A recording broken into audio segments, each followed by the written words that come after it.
Bloco 1, livro Pedagogia da Autonomia, do professor Paulo Freire.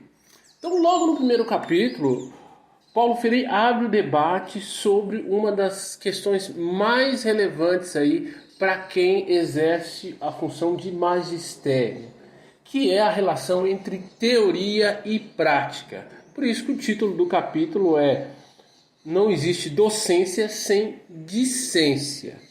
Docência é a arte de ensinar e discência é a arte de aprender. No contexto cotidiano do senso comum da maioria dos professores, essa atividade está bem distribuída. O professor fica com a função de ensinar e o aluno fica com a função de aprender. Então, docência fica com o professor e discência com o aluno. E o Paulo Freire já chega chutando o balde, dizendo que essas duas ações, elas devem ocorrer de maneira conjunta, elas convergem. O professor tanto deve ser capaz de ensinar, como deve ser capaz de aprender. Aí você vai dizer, mas é claro, o professor aprende, o professor está sempre aprendendo. O professor vai fazer curso de especialização, vai fazer pós, vai fazer mestrado, vai fazer cursos. Não é isso que ele está dizendo. Ele está dizendo que o professor deve ser capaz de ensinar e aprender na sua relação com o aluno. O professor deve aprender com o aluno. Na medida em que o professor ensina o aluno, ele deve aprender com o aluno.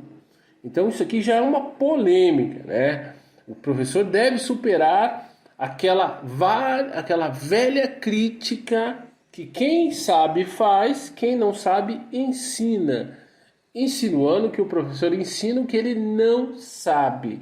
E de fato, a crítica social em relação à atividade de quem ensina é válida na medida em que o professor não consegue desenvolver essa atividade de aprendizado junto ao aluno, não é junto a outro professor ou alguém hierarquicamente superior, não.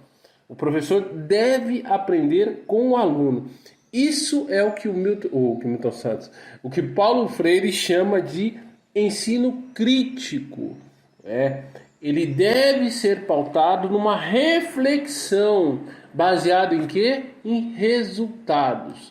Quanto mais o professor tem essa percepção de que essas duas atividades andam de maneira conjunta, ele ensina ao aluno e ao mesmo tempo no ato de ensinar ele aprende com esse aluno, mas o professor tem uma reflexão crítica de si mesmo, tendo a possibilidade e a capacidade de aumentar seu cabedal cognitivo, ou seja, sua capacidade de aprender e melhorar diante dos seus resultados. Então aqui na página 11 ele diz bem claramente: a reflexão crítica sobre a prática se torna uma exigência da relação teoria-prática, sem a qual a teoria pode ir virando um blá blá blá e a prática ativismo. Então veja bem, se você não consegue fazer essa convergência entre teoria e prática, o que você está aprendendo como teoria é blá blá blá e a sua prática é só discurso, ou seja, um ativismo do aprendizado aí. Eu aprendo, eu sempre estou aprendendo com aluno e tal.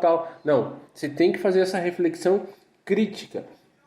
O aluno não é uma página em branco. Aliás, a própria palavra aluno quer dizer ausência de luz, o que leva a uma conclusão errônea de que nós somos os iluminados que vamos levar luz para aquele ser imerso nas trevas, já que aluno significa ausência de luz.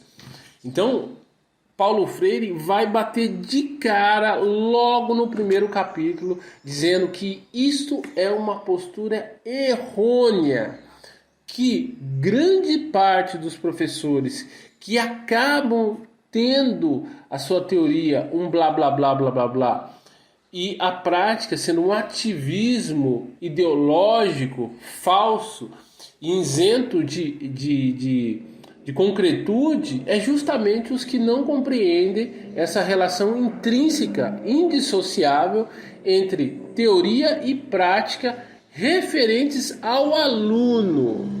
Ele está falando de um ensino-aprendizagem baseado diretamente na sua relação com o aluno. Ok? Então, já tomou essa cacetada logo no primeiro áudio? Vai vir mais. Vamos lá, até o próximo bloco.